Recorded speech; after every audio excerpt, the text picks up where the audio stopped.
Hola, jefitas, and welcome to this episode of the Everyday Jefa. I am your host, Bessy Martinez, and I am really excited that you are joining us on this episode today.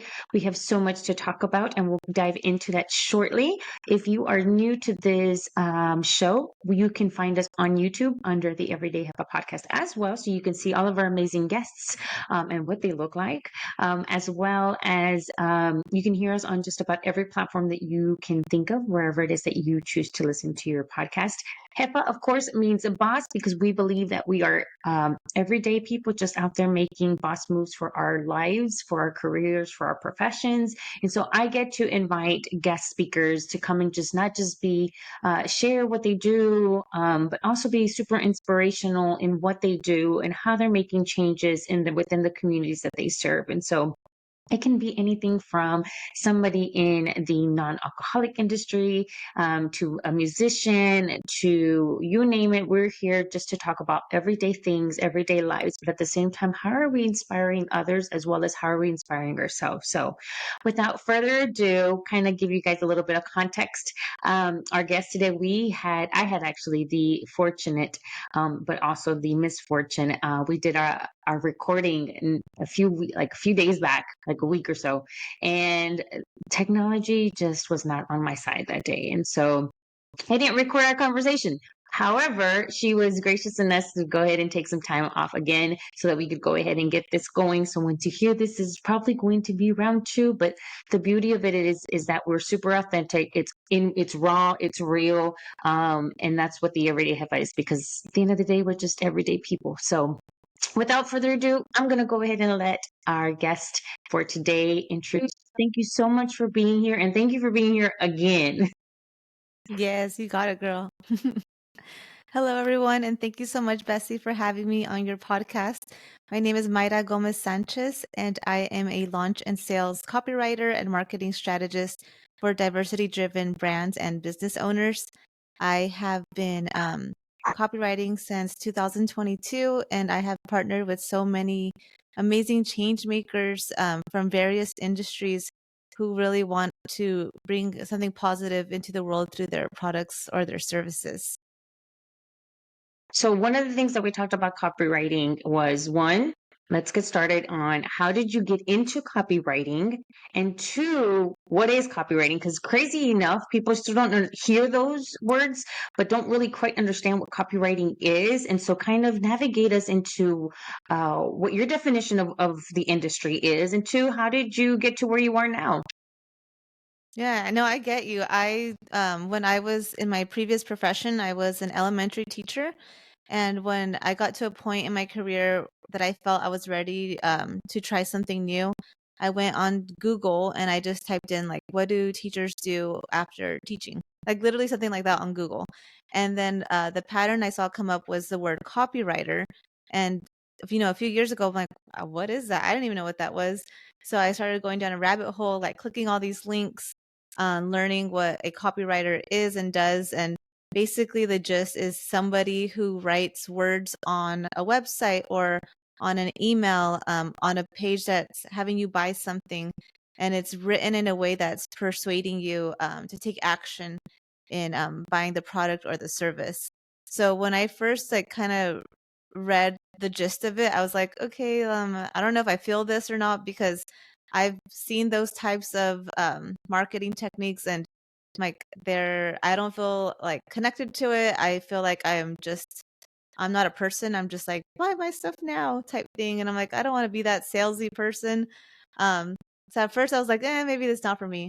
But the more that I looked into it, and of course with the algorithm on social platforms, I started getting ads about it.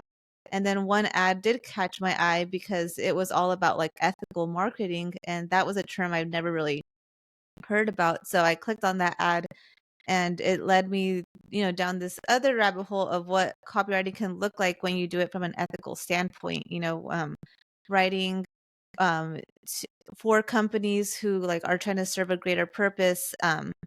When the words are being put out there, the audience is feeling empowered, they're feeling seen, they're feeling inspired, where they are like excited to buy that product or service, I'm like, okay, that is the realm of copy that I want to do, because I want people to feel good, not the other way around. So that's why that specific course caught my attention, because I'm like, well, I want to learn from this person, because that's the type of words I want to put out in the world. So I took the course, practiced. I got help from a lot of coaches in my program, did a lot of practice pieces, got great feedback. And then after, a lot of practice, I felt ready to, outreach to clients. So I started reaching out to clients who I felt were in line with my values. I want people who had meaningful work behind their brand, that whether it is a product or a service, as long as their story behind whatever they were selling was coming from a place of meaning. So when I searched for these type of people, um, I was thankfully able to partner with them, and it was exactly how I pictured it. Like when I got on calls with them, I heard the passion in their voice, the excitement, their vision, their dreams, and it got me excited. So it became like this ripple effect of just like through emotions through a screen. So when I got to writing their work, I felt it in me, like to create these words for their brand, knowing that their audience was going to feel a certain way in the best way. And it's been like that ever since. I'm like, this is what I feel like I've been called to do at this point in my life, and I'm just really happy that I took a chance on myself and got on this path of copywriting. So how long has it been? How long have you been doing this for? I've been doing it since 2022. But for the first year, it was my side hustle. So I was still teaching and like learning it and getting clients. And then once I felt like a good foundation with having enough clients, enough practice, then I did transition fully into a copywriter in October of last year. Okay. So yeah, just maybe a couple of years. So just to kind of give everybody a little bit of a backstory, Myra and I actually connected on LinkedIn, and I've probably said this before in other episodes. Don't fall asleep on LinkedIn. LinkedIn is still hopping and popping even well after, the pandemics, the most part of the pandemic season that we were in. To connect with fellow, not just professionals, but a lot of the times people don't realize that people are really truly looking for genuine and authentic leaders in the community that are not just running businesses, but are also, doing different things out there, testing the waters, putting themselves out there, because that's like the hardest thing, right? The biggest challenge is putting yourselves out there as just individuals in general, not just, and we haven't even tapped into the aspect of ourselves as a personal brand or a company or somebody working for a company. But what have you found navigating through this journey, going from teacher to now, copywriting? What has been probably either the most challenging or the most rewarding thing of putting yourself out there, learning something completely different in a whole different industry than you were previously in? Yeah, that is a great question. And the two key words I heard from you was like challenging and rewarding. And I have felt both of them. So two ends of the spectrum.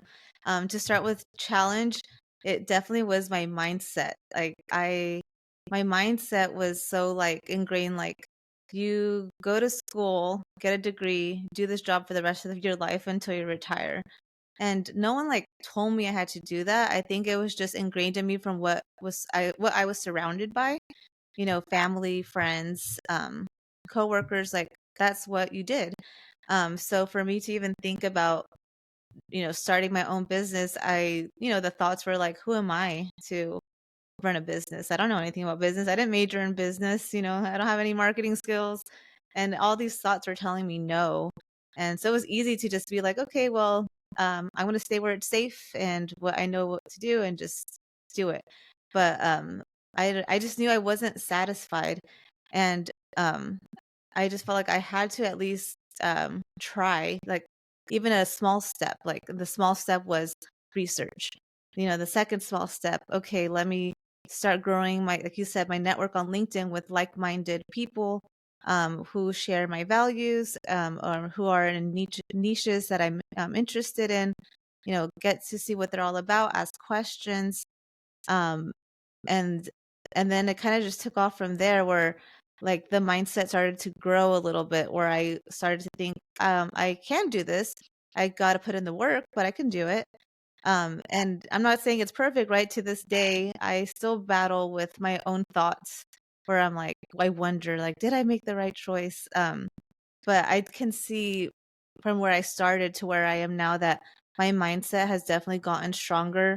I do feel more confident, and I don't feel like I'm playing small anymore. Like, I felt like I was always trying to hide behind someone or something growing up, and even in my first career, like I was afraid to speak up.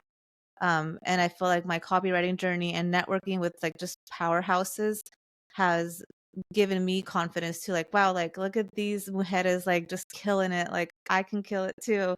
And it's been like this ripple effect. And I just feel like this layer has been lifted off of me, where I'm like, I'm here and I'm here to share my voice. I'm here to share my work, my creativity. And I feel good. I feel good about it.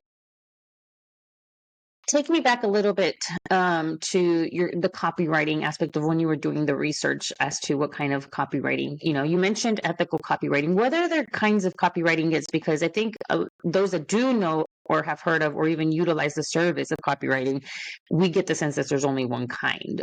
But I'm pretty sure, like you stated, there was an ethical copywriting. What other ones have you found that are out there that perhaps a business owner wasn't fully aware of, that it could fall under, their needs could fall under?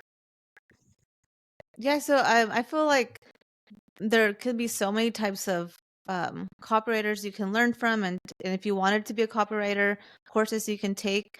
And I think it just really goes down to what your foundation of your business, or if you're a person looking to be a copywriter, like your values, and seeing if the copywriter that you're working with, or if you are a copywriter and you're working with a business, um, do you align with that company, or do you align with that person? And that can really give you a feel for, like, okay, maybe this is for me, or maybe this isn't for me. So I wouldn't like, I guess I just was personally calling it like ethical copywriting. And I don't know if there's other terms out there for the opposite or a synonym for ethical copywriting, but that's how I'm taking it. It's like, what makes me feel good uh, when I write these words? The people I work with, do they feel good when they work with me, and vice versa?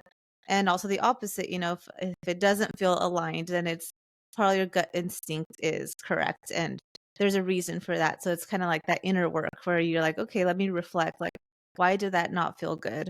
And when you do that inner work, it most likely can lead to, like, oh, our values don't align. The type of marketing that I'm seeing is really just like salesy, like in your face. They're not really trying to get to know the person as a whole, and it's easily felt. So I could say it's a feeling. And so we talked about this last time. So I'm going to go ahead and bring it up again, because it was also a conversation that you had posted on LinkedIn based on our conversation. Hmm. And so since you serve the BIPOC community, what have you found as you were navigating through this, when it came to looking for other BIPOC copywriters and also clients that were in need of copywriting services? Because, of course, like we had mentioned, we presume that there's a big, huge diversity when it comes to certain services out there. Copywriting isn't always the first top of your mind thing when it comes to building a business. More times than other, we think about the finance aspect of it. We think about the marketing aspect to running a business, but we don't really think about the copywriting needs to be able to help elevate our brand visibility. So did you find a good chunk or a community out there of BIPOC copywriters? And I mean, I guess, and if you didn't, what is it something that you're hoping to be able to see for the future when it comes to copywriting services by the BIPOC community? Yeah, and I love that you brought that up, because from our last conversation, it did stem an idea of, like, is there like other BIPOC copywriters that I can partner with, which I'm sure there are, and maybe I just haven't come across them yet. But when that question was posed, it really did get me thinking, like, why don't I know more BIPOC copywriters? Or even if there are, why aren't they writing for the community? And that was so, because I had that question, I'm like, I'm going to post it on LinkedIn and see what people say. It's like this all about having conversations. And people were really insightful off that thread of LinkedIn, where they were saying like this. It pretty much came down to like the socioeconomic and cultural layers that there is that we experience. The one colleague who is also a BIPOC, she said like, I would love to, but I've noticed that like the money isn't there. Like I need to get paid too. And I'm like, that's valid. I'm like, but that like, why does the BIPOC community not have the funds to pay for a BIPOC copywriter? And it goes down to like education and the zip code that you're raised in. Not that it's an end all be all, but it's such a big part of like showing how you grew up, where you grew up, and what obstacles you faced versus if you grew up in a quote unquote nicer zip code with, at least in nicer schools and the money, like it all just is these different puzzle pieces that come together that kind of led to the conversation on LinkedIn. It's like, well, it looks like we need to do some really foundational work from day one um, in terms of helping historically marginalized communities gain access to capital so that they can have the funds to pay for copywriters, and not just the 1%. So it was really insightful to see and hear people's experiences on like knowing BIPOC copywriters and learning how to like interact with them on a professional level. Yeah, and it also goes back to the, BIPOC copywriters writing for the BIPOC community. There's a sense of, because you are in a way telling the story of the business owner, by Mm-hmm. providing this service, and so the struggles are different. The needs are different. The point of view is different. And so for somebody else to come in and try to replicate that, I think a lot of the time, even the marketing, people that get hired on to support, whether it's social media or launches and that type of stuff, you have to know not just the audience that you're speaking to, but you also need to know the essence of the person that's behind the business as well, because Mm-hmm. ultimately this is their story that you're telling. Everybody's going on websites or going on reading Instagram posts and are just presuming that the words that are written there are by the person that run the company, and it's not always the case. So being able to hone into those additional humane aspects, and being sensible to the subject, not just seeing it one sided. This is a business and here are the services that they provide, their mission statement and their vision for the future, and then whatever it is that they offer. It's really saying we're not just a community supporting a community. We're also a business owner supporting community through what we do. And we understand it. We don't want to just sell you something. We also want to provide something in return that's, in essence, back into our BIPOC culture. And what is it that you have probably maybe implemented in your business that helps support um, sharing to your community? Hey, yes, I am a copywriter. You can hire me. However, I get it. I see you. I hear you. I understand you. And these are the reasons why. Yeah, so along with just like yes, I have my services. I do try to my best to paint myself as the brand too. It's where people get to not just see like, oh, this is what I sell, but they like, here was my challenge in getting to this point. Here's what I learned. Um, and personally, right? And then also like on the professional side, like here's some tips for you that you can try on your next social post or on your next like email list, or for your email list, like things that I've seen help others, showcase yourself in a like really authentic way. Cause it's like sometimes it's like they want to be, they know they want to communicate, but it's the how, like where they don't know. So I try my best to mix up what I'm posting on my Instagram and LinkedIn with like, here's some tips, but then also here's where I'm at in my journey. Here's some people that I met and what I learned from them, to like show that I'm not gatekeeping. Like if what I'm learning, I want you to learn. If you have questions for me, like ask me, and vice versa. I would love to ask you questions, because that's the only way we're going to get better at building community, at mending bridges, is by really actively listening to one another. So I think that's what helps me, or helps my brand stand apart um, with the BIPOC community, is that I'm really like showing my experiences, my cultural experiences, academic, just trying to be well-rounded, and show everyone like, this is me, and I'm not hiding it. Like, this is me. And I think the theme that I've been seeing a lot in the last couple of months has been authenticity. It's being still true to your company without losing who you are as a person. And sometimes that can definitely happen where you get so caught up in the whirlwind of running your business and the mundane things that sometimes you do forget to bring yourself back down to a human level. So what do you do on a daily basis to kind of ground yourself, to kind of get your mindset, so that you can accomplish those goals, whether it's for the people that you serve or for you as Mayra the individual? Mm-hmm. Yes, I am a big on just balancing my life, because I'm someone who gets anxious really easily. My thoughts are always going, and sometimes it takes a toll on me, where I'm like, what am I doing again? Like, I start to forget things. I'm like, well, that's not, it's like my body's signaling that I need to take a break. So I'm trying to be more mindful about that.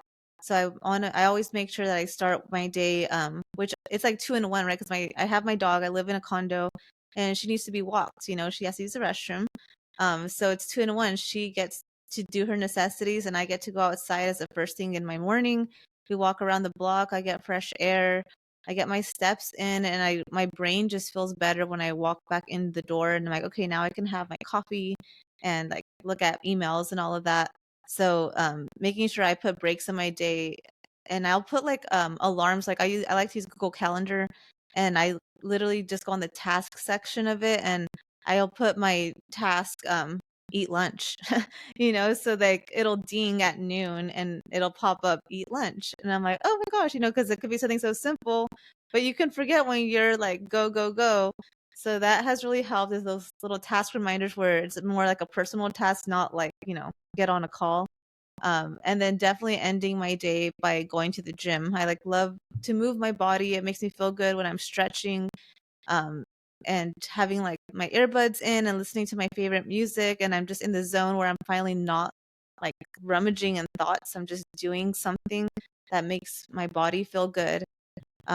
And so between the dog walking and the exercise and making sure I'm eating, it has really helped me balance out my days. So let's talk about something fun. A while ago, I'd say maybe about a month or so now, you posted on LinkedIn about having your picture up on NASDAQ. Talk to us a little bit about that. I think this was through a program that you had mentioned to me about. So walk us through, you know, uh, one, how did you feel the day that you realized that you were on the streets of New York City? Um, Again, amongst all these neon signs, but also, how did you end up on that board? Yes, oh my goodness. So again, going back to the power of networking and not sleeping on, social platforms. I've been all about networking this past year and a half, like, and making sure there are genuine connections with people. And one of the people that I made a genuine connection with was Gigi, the first gen mentor. And she and I have been staying in communication through these platforms. And she posted that NASDAQ was getting cohorts ready for female entrepreneurs, and helping them through like just really like setting the stage for their foundation of their business, and giving them resources to keep excelling, past the initial stage of building a business. And I'm like, oh, that sounds like a great, thing I could get into to help myself. So because of that post that she posted, I applied, and it's the Milestone Circles program through NASDAQ. And they had a questionnaire where I filled out. I was accepted, and then I got on a cohort for 3 months where I met with other female entrepreneurs on a biweekly basis. And each time we met, we had a milestone that we created, and we were given resources and pretty much just a space to talk on how we can reach our milestones. And because we were all from different backgrounds, some people had strengths. Everyone had different strengths. So like if someone had a question about their milestone, another sister, they were called our circle sisters. So another sister would be like, oh, well, I know this, XYZ. Let me like connect you with this. So it was another form of connection, but on an intimate level with the same people for 3 months, bi-weekly. We were on the Circle platform where we could talk, kind of like a Facebook page in a way.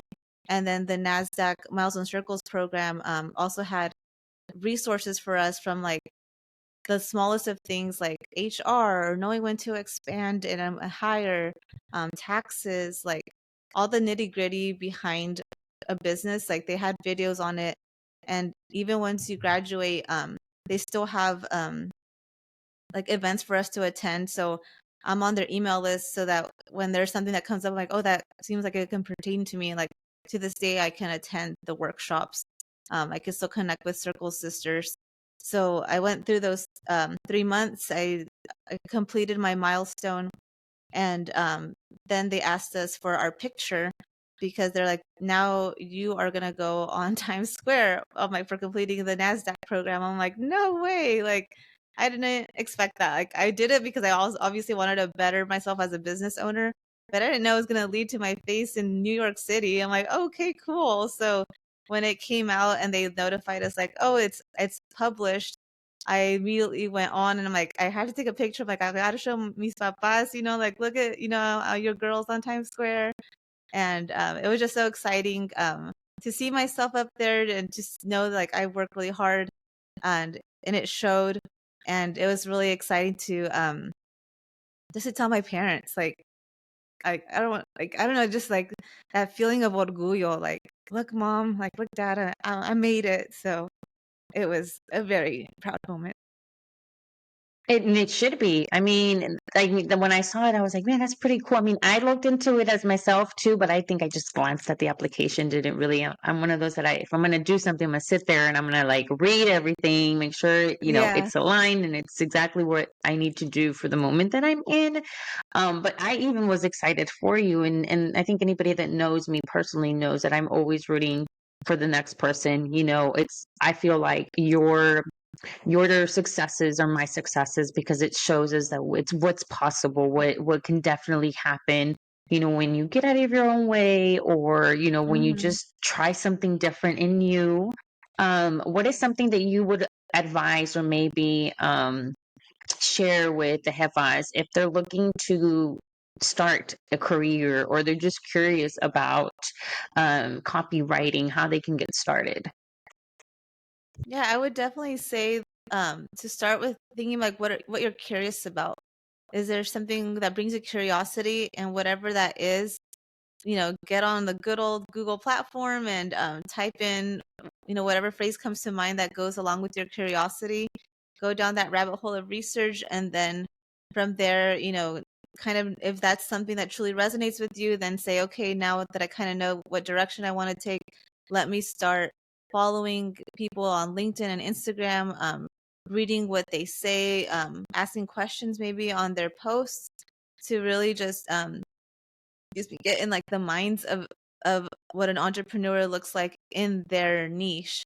Um, and then that itself will just take you through hoops. That person might know another person, or might know a program, and because you've already like created built a relationship with that person, you're like, oh, well, if they vouch for that program, I feel like I can be more willing to trust it. And when you go in and look in for more information. So I would definitely say to start with that curiosity, research, and then network. And what would you say, or what advice would you give, especially those wanting to actually tap into the BIPOC community as a copywriter and how to be able to best service themselves. They've established themselves, like they've started their business in copywriting, they've gotten their certifications or education, whatever it is that they need to do, and they themselves are part of the BIPOC. What advice would you give them so that we could feel most comfortable? Because I think that sometimes we think that, as for instance, for us that we're Latinas, that for us being able to service another Latina is going to be easy. But even within our own Latina community, we have our own different and separate struggles because, for example, I'm from El Salvador and I migrated here to the US. And then a lot of the Latinas that I have met, they're all first gen, their parents migrated to this country. So even that alone is a little bit different. But what probably like suggestion or maybe even tip would you give them as they're wanting and exploring how to be able to service their own community? Yeah, I would definitely say like really showcasing um just your personal experience on how you grew up and how it kind of changed your perspective in terms of marketing and how it led you to then wanting to serve the BIPOC community can be a great starting point. So those who do come across your work see like, oh, this person went through a similar experience, not exactly the same, because we're not all the same, but it's similar. It can be resonating to a point, and then building a relationship off that where you guys can talk on DM or on a Zoom call, and then if you choose to work with one another, I feel like the best way I've captured the voice of other BIPOC entrepreneurs has been like just being prepared with like a questionnaire that I have for each business owner when I get on an onboarding call with them. I usually put my Fathom AI on in the background so I could be fully attentive to the client as I'm asking the questions and not feeling the need to like be typing. And then I feel like that's where I get the best the best tone of voice of that client because they're speaking in real time and their truth where they're not feeling like they need to filter anything. And I always like kind of give a disclaimer like this isn't like this professional call, like we're just chit chatting here, and honestly we're going to best resonate with your audience when you just talk what's in your mind. And that has really helped put ease on them. So then when I do have my questionnaire, they're talking how they talk. And then I'm able to go back into my Fathom AI, look through the transcript, pick out those golden little nuggets, phrases, words that they said that I'm like, oh yeah, that's going to resonate with their target audience, given that we already had a conversation on like the demographics and age and all of that of the people they serve. And then my own market research aside from that, like knowing like because I know all this information, I go and see like on Reddit or Facebook groups or like comments on Instagram, comments on YouTube of that target audience, like what are the words that they're saying and phrases they're using. So kind of taking a little bit from my client, a little bit from my own research, and then meshing like that world together so that you get the client's voice, but then you also get the voice of the people that they're serving. So it's like this whole back end that I do before I even put one word down on paper. But I've noticed as time consuming as it could be, it is worth it because that means I'm truly like being authentic about my own work and being very proud of what I'm giving to my clients.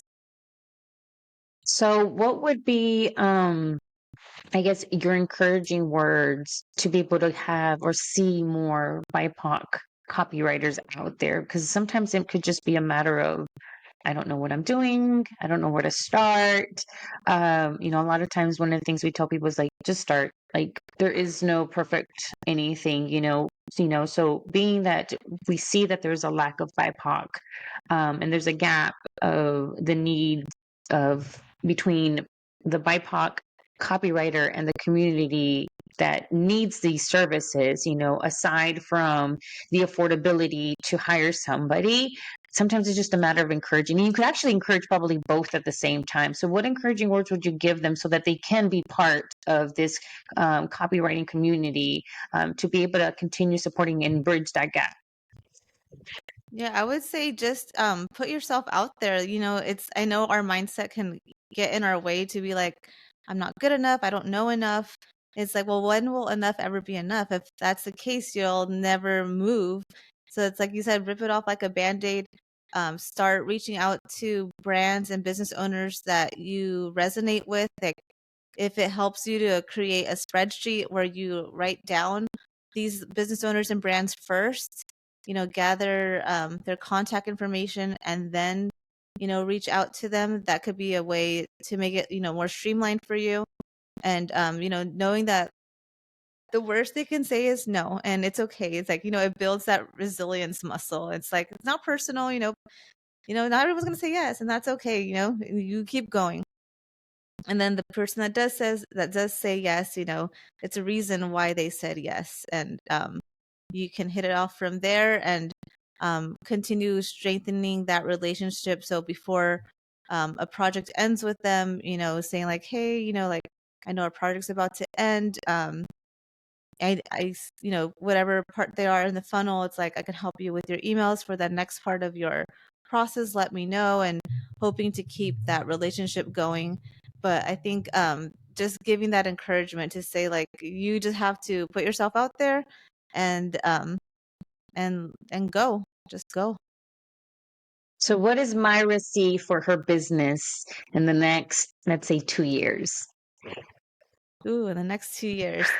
In the next 2 years, I would love to have at least one or two BIPOC copywriters in my business of cultural visionaries. So in the long run, I would love my agency to be filled with BIPOC copywriters so that we can serve a lot more people in our community. Because right now I'm just one person and I can only do so much with 24 hours in a day and being one person. So I'm like, well, if I have more and knowing, and I would love it if they were of all different cultural backgrounds, because even though I do my best to hone into the voice of my community, my BIPOC community, I feel like if we had Black copywriters, Asian copywriters, Native American copywriters in this agency, then people would be more prone to being like, oh wow, like there's diversity in there. This copywriter might have more experience in this aspect than this one, which doesn't make it wrong. It's just good to like have different people to learn from. So right now like I said, I feel like I'm doing a great job with getting people's brands voice and tone, but I'm Latina, and if someone really wanted a copywriter for different like ethnic background, I would love if my agency could be the place where it's like, oh, here's someone that I could resonate with. Yeah, the go-to place for, um, like you said, diversity. I have a PR team here in the Austin area, and they are Latina owned, but they pitch and they do their stuff all in Spanish, which is one of the first and few PR agencies that pitch and do a lot of their stuff in Spanish. And so, they the same thing too, because they're like, yes, a lot of my clients probably are predominantly English, but we do have some that would really, in order to tap, they service people that are Spanish speakers. Why aren't we not pitching them in Spanish as well? So, and I love it. And I totally see that happening, like I said, in the next 2 years or so, because you'd be amazed at the minute you put it out there and you say what it is that you want and you're looking for, the universe just tends to align. Why I didn't say 5 years is because I think that's a very cliche question to ask when you're interviewing. Where do you see yourself in 5 to 10 years? And I'm like, Yeah. you don't have to wait 5 to 10 years anymore. Things are starting to happen very rapidly these days. Quick. So let's say like in the next 2 years, you never know. I Things know. can happen. Honestly, when you said 2 years, it kind of caught me like, oh shoot, like that's happening fast. Like, can I say that as an answer? But I'm like, well, maybe one or two. That's to start, but obviously a whole team would be amazing. But I'm like that, small steps. Oh, I said it last year. Because again, I've been running this a lot, figuratively and literally running the show by myself. So I used to tell I'm the me, myself, and I team, the team of one, but there's three of us.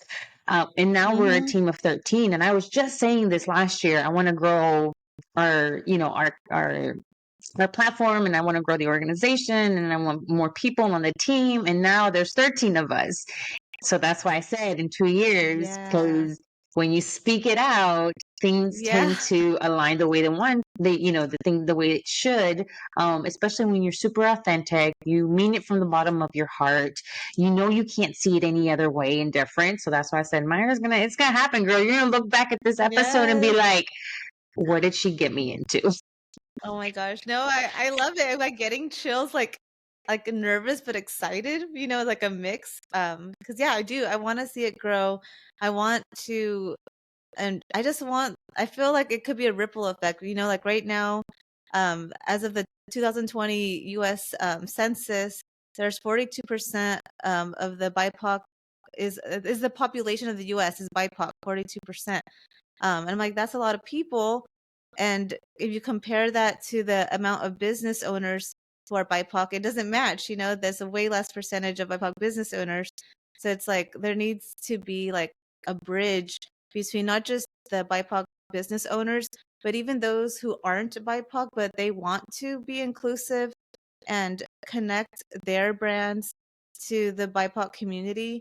It's like I want to help them too, because if I also just like stay in my lane and not be willing to help others just because they're not BIPOC, then what am I doing as a person? Like I want to help if they're wanting to be inclusive and they would love like some support in that, like I'm all for it, because like that's how we're just going to just be better is with one another. Is like just to help each other out and not say like, I don't help you because you don't look like me, like we're just going backwards in that case.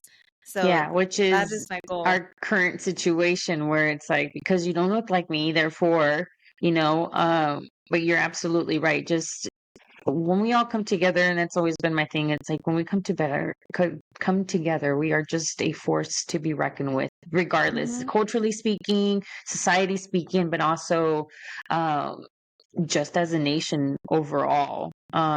So tell us one fun thing about you that people would probably not imagine. One fun thing about me. I mean, I don't know if it's fun, but I played the clarinet for like my whole life from 4th grade to 12th grade. I was a big band geek. I loved it. Like I learned music. I was in those marching bands. I did the concerts. And then in 8th grade, my biggest like dream was to be like the drum major, like the being at the front of the band with a big baton. And I remember I had to like not interview, like try out for Hmm. it. And for me that was a big deal. Like I'm going to try out for my middle school band to be drum major. And I remember I would practice at home with the big mace, that big long thing, and I would try to spin it over my head and I would get whacked and I would get like big old like chupones of like bumps. And I'm not gonna lie, sometimes I would cry because it would hurt, but I was like, I really want to be drum major.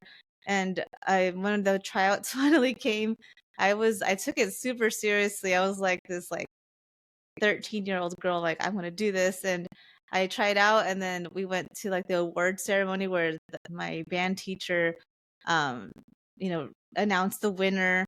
And then I remember when she announced me, I started to cry of happiness. Like I wanted it so bad. And she like congratulated me. I went up on stage, and I just now I look back like kind of cringy. I'm like, oh my gosh, I cried because I wanted to be drum major. But yeah, I got to be drum major, and that year of 8th grade, I led my band through the parades. And I remember I had the big white fluffy hat, and like when you go by the judges and you're like a little soldier and you salute, like very like soldiery, and telling the band like get into attention and the whistle. Like I did all that. I was like, I think I always had like this little spark in me of wanting to be a leader. I just didn't know how. And that was one of the first ways was by my band story. And that was the beginning of your leadership. Yeah, yeah. I think I've always been like a very quiet, timid child. And I always, like I said, I always try to hide behind people. I didn't want to be too much of anything, like too loud, too showy. And I think as I just got older, I'm like, I'm me and I'm going to be me. And if people like it, great. If people don't like it, that's great too. But I'm not going to stop being me. So I feel like I have opened, come out of my shell, and I know I have more to grow in, but seeing myself now in my 30s compared to my 20s, compared to my teenage years, I'm like, there is so much growth there, and I can only imagine what that growth is going to look like as I get into my 40s, 50s, and so forth. Well, you're doing amazing. Thank you so much for sharing that. I know it's very much a vulnerable, uh, you know, topic, or, something to come, because sometimes we just don't think about where we feel like everybody knows who we are. But I think we don't always remember too that not everybody sees us on a day-to-day basis. They only see what we put out in the social media sense. Hmm. But tell us, where can the Jefitas find you? Where can they hire you and learn more about you? Yeah, so you can find me on my website, mayragsanchezagency.com. You can find me on Instagram with my handle, which is Cultural Visionaries, and it's spelled cultural underscore visionaries underscore, and also on LinkedIn under Mayra G. Sanchez. So those are the three main places where I hang out, and you just want to send me a DM and just ask me a question about copy or about business, just there to talk, there to network. Oh, perfect. Again, thank you so much, Myra, for showing up again after our first little mishap. But guaranteed, I can see all the things here saying uploading, and the timer's going off, and it says recording. So and we saw the timer at the beginning of everything. It takes two. Hmm. You just never know for whatever reason. But just like you stated, the beginning, this time around, you feel more comfortable, which I think it goes back to there's a reason for everything happening. So, Hmm. Jefitas, again, if you loved this episode, make sure you let us know. We just want to make sure that we're bringing guests on here that are serving you, the Jefas out there in the world doing all the things, making boss moves. Please comment, whether it's on YouTube or on our podcast platforms. We're really excited to continue on this season. We will be taking a short break for the summertime, so stay tuned for that. Just because, again, we're everyday people, and I'm an everyday mama, and these kids are going to drive me nuts, and I'm not going to be able to get anything done if they're home, much less do podcasting recording since I do it from home. So, hasta luego, jefitas. Nos vemos, and remember, keep bossing up. Muchas gracias, Maya, for being here with us today. Gracias, Bessy.